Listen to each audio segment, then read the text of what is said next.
How to reinstall OS using SolusVM OS-Reinstaller. You can reinstall the operating system using the SolusVM automatic reinstallation tool. Note that it will delete all the data on your VPS.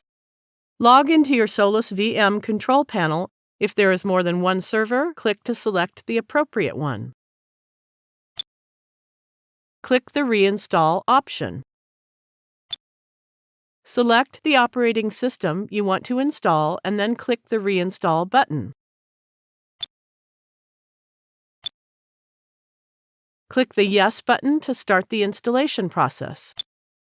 It takes some time to install the selected operating system.